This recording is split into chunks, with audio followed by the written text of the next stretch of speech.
Friends, welcome back to my channel and you are watching my mini पाठशाला।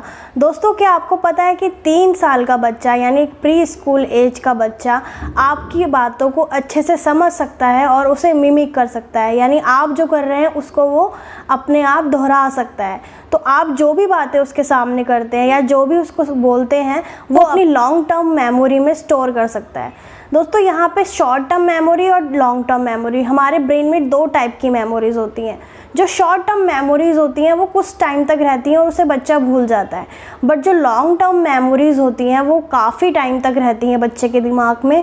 और अगर आप कोई नेगेटिव चीज़ें उसके साथ बार बार दोहरा रहे हैं तो वो उसके लॉन्ग टर्म मेमोरी में स्टोर हो जाती हैं और वो बच्चा अपनी लाइफ में कभी भी नहीं भूल पाता।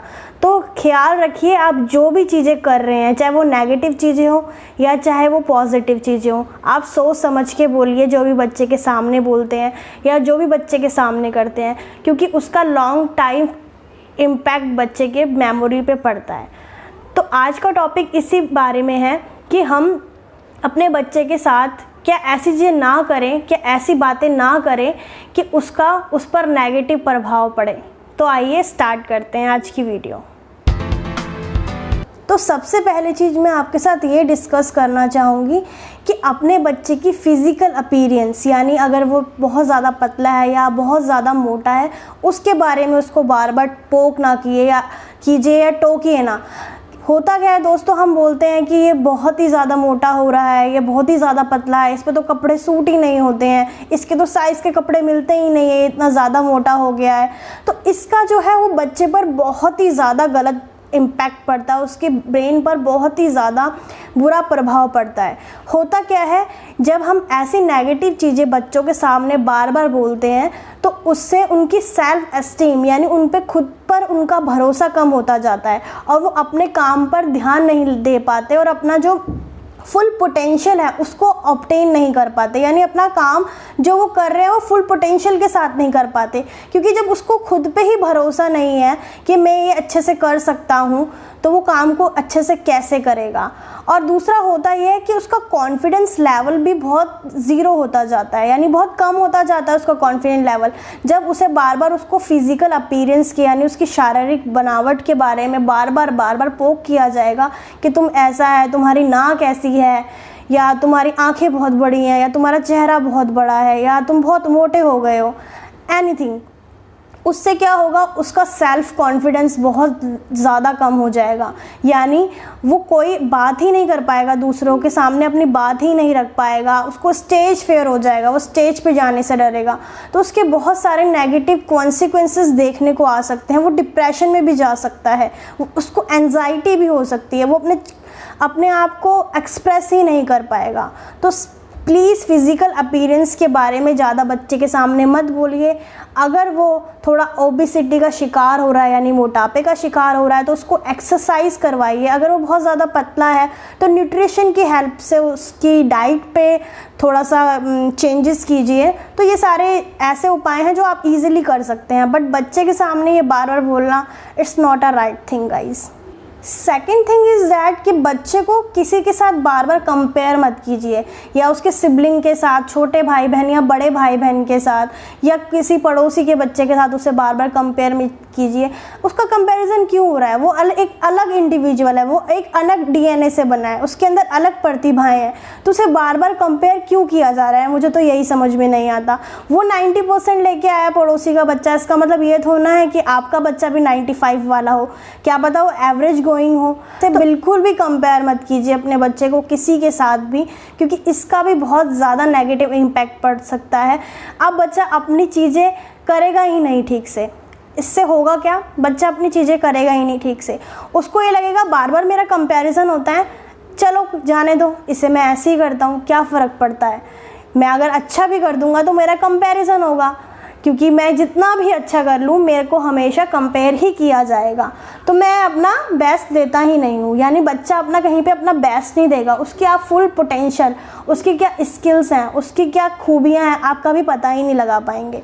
तो प्लीज़ बच्चे को कंपेयर करना बंद कीजिए, क्योंकि जो हमारी 5 उंगलियां हैं वो भी अलग होती हैं। आपने ये एक उदाहरण सुना ही होगा सबके मुंह से। तो हर बच्चा अलग होता है, उसकी पोटेंशियल्स भी अलग होती हैं। आप बच्चे को ये ज़रूर बोल सकते हैं कि आप जिस पे भी माहिर हैं उसमें अपना 100% दीजिए, बाकी में आप मेहनत कीजिए।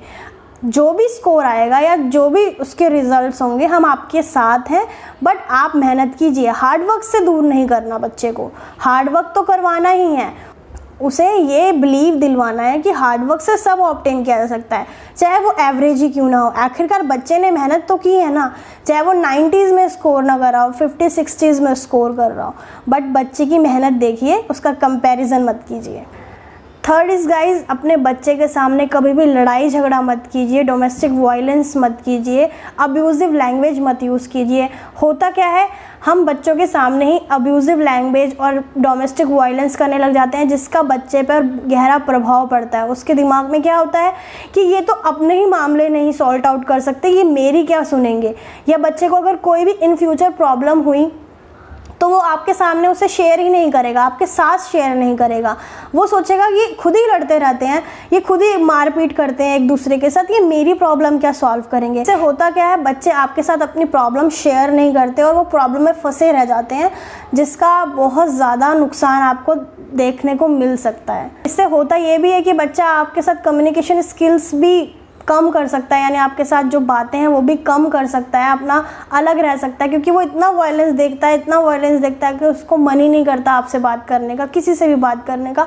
वो एक डिप्रेशन के स्टेट में भी जा सकता है।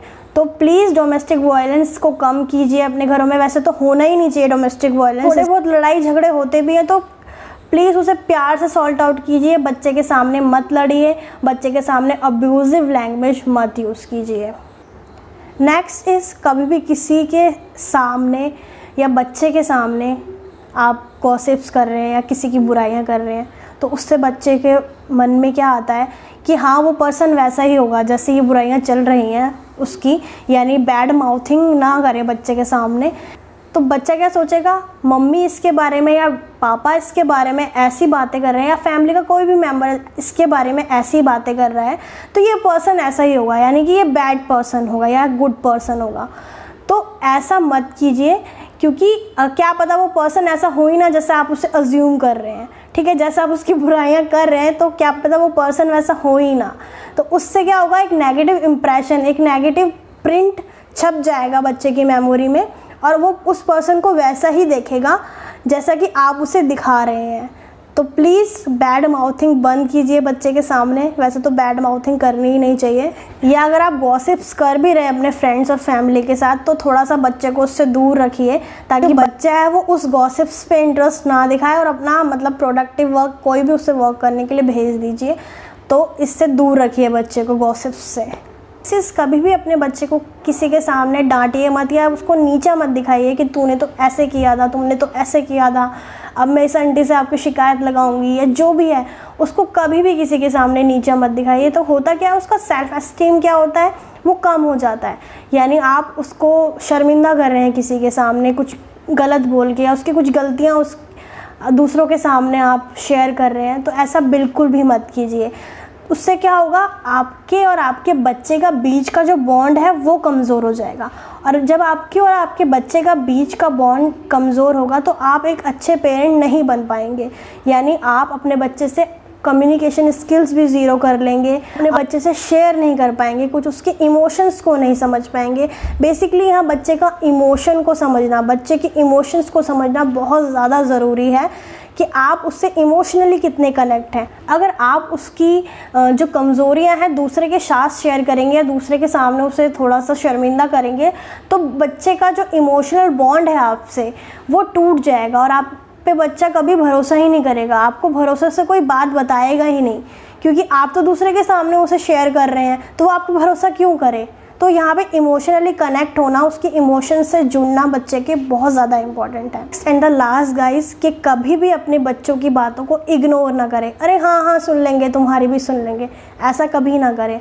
उसकी बातों को ध्यान से सुनिए, उसके क्या रिजल्ट्स निकल सकते हैं, negative results and positive results दोनों उससे शेयर करिए, और उसके बात उस पर छोड़ दीजिए कि आपको क्या फ़ैसला लेना है, आप बताइए। तो उसको फ़ैसला लेने दीजिए और उसको अपने पे भरोसा करना सिखाइए। इससे होगा क्या गाइस, इससे होगा ये कि वो आप पे ट्रस्ट करने लग जाएगा, आपसे इमोशनली कनेक्ट हो जाएगा, आपसे हर बातें शेयर करेगा और इसी के कारण वो अपनी लाइफ के अच्छे डिसीज़न ले पाएगा ठीक से। होप गाइस ये वीडियो आपके लिए हेल्पफुल रही हो, आपको इससे कुछ सीखने को मिला हो। तो मिलते हैं अगली वीडियो में। मैं ऐसी ही इंटरेस्टिंग वीडियोस और काम की वीडियोस लाती रहूँगी। लाइक, सब्सक्राइब एंड शेयर करना ना भूलिएगा। Thank you very much. Bye bye.